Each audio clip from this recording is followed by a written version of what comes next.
Hey, what if I told you the difference between 100K and 300K a year in tech sales isn't just about more calls or better products? It's about something most AEs completely overlook: the power of framing. I'm Eric Fisher, and after closing millions of dollars in enterprise deals and coaching countless AEs, I'm going to show you exactly how to use framing to stand out from every other rep pitching software demos. Maybe that's you. If you're tired of hearing "let me think about it" or "you're more expensive than your competitors," this isn't just another sales tactic. It's about completely transforming how your prospects perceive you from the very first conversation. Now, before we dive in, let me address something I hear from sales reps all the time. I already know how to communicate with prospects. I've already learned this before. This is all the same. But here's the reality.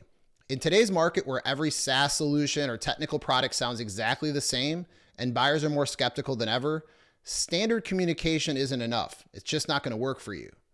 Let's look at what framing really is. Think of framing like this. Every prospect comes into a conversation with their own mental picture. Maybe they've had bad experiences with salespeople, maybe they're overwhelmed with vendor calls, or maybe they're just super skeptical about change. Framing isn't about manipulation. It's about helping them see the possibilities they couldn't see before. And it's also about reducing sales friction, which we all have as salespeople. Now let's dive into 3 key frames I believe you should use in your sales conversation. Now let's start with my favorite, the pre-frame. Here's a real scenario. You're about to demo your software to a prospect who's already seen 3 similar solutions this week, and instead of jumping in, here's exactly what you say. Before we dive into the platform, I just want to be upfront. This conversation might be different from other software demos you've had. I'm actually going to spend more time trying to understand your challenges than showing you features.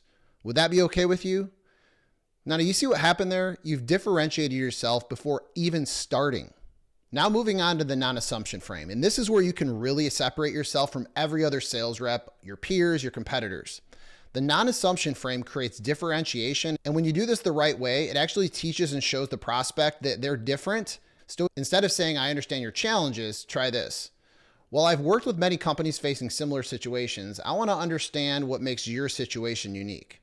Do you see the difference? You're acknowledging your expertise while showing you don't assume their situations like everyone else's. One of the biggest problems I see with sales reps is that they think that their situation is unique and special. And it really may not be in the end, but they all feel that way. And you have to acknowledge that you understand that by showing them that you're going to listen to their specific unique challenges and needs.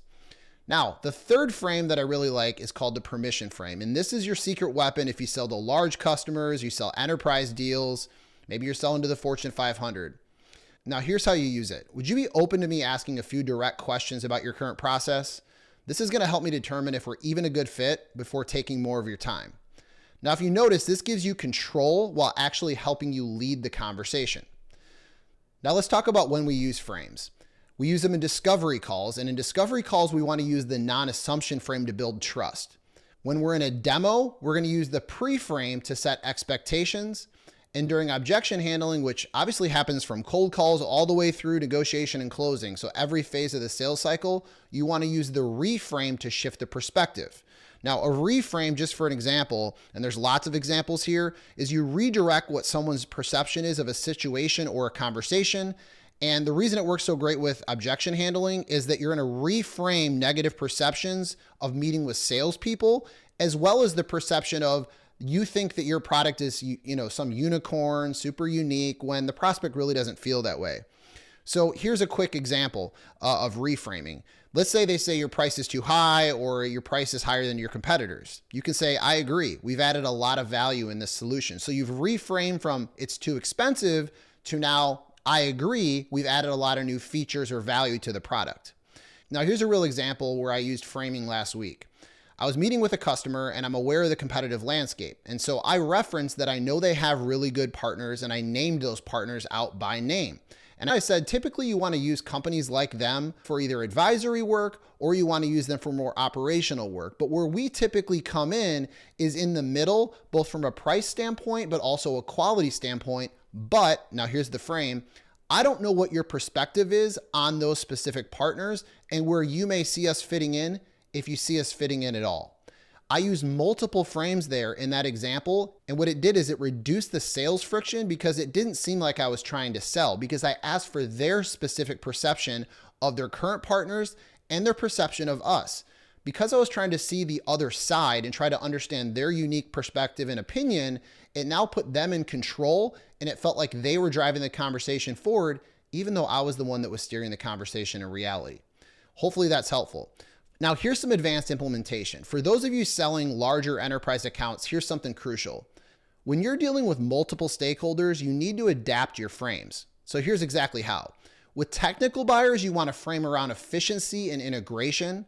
With business buyers, you want to frame around negative impact, ROI, and strategic impact. I will tell you that negative impact is far more compelling and drives much greater urgency than ROI, but typically I focus on negative impact or a negative consequence is going to occur if they don't implement my solution, don't buy our service, and what strategic impact it will have on the organization. And then with end users, you want to frame around day-to-day benefits. Now let me share the 3 biggest mistakes I see with sales reps when using framing. Number 1, they use the same frame for every situation. You just can't do that because not every frame is meant to be used in every situation. You wouldn't use a pre-frame necessarily when you're handling objections. Another mistake I see is rushing through frames just to get to the pitch. And then lastly, not combining frames with powerful questions. So when you frame something, you need to ask a powerful context-led question, which we talk about in other videos, so you can get a better understanding of their problem, why they need to solve it now, and get into deeper discovery. Now that you understand the power of framing, here's what I want you to do. Pick one frame we covered in today's video and use it in your very next discovery call. Now I want you to pay attention to how differently your prospects respond when you use these frames. Drop a comment below with which frame you're going to try first, and I'll personally respond with additional tips specific to your situation. If you found this video valuable, hit the subscribe button, hit the notification bell. I'm going to be uploading even deeper dives into advanced sales techniques that you can use to help you stand out in today's competitive market. And remember, in B2B sales, it's not just what you say, it's how you frame it that makes all the difference. By the way, if you're serious about leveling up your sales game, check out the links in the description to book a call to work with us and get coached directly by me one-on-one, or you even have the opportunity to join our exclusive sales community of account executives.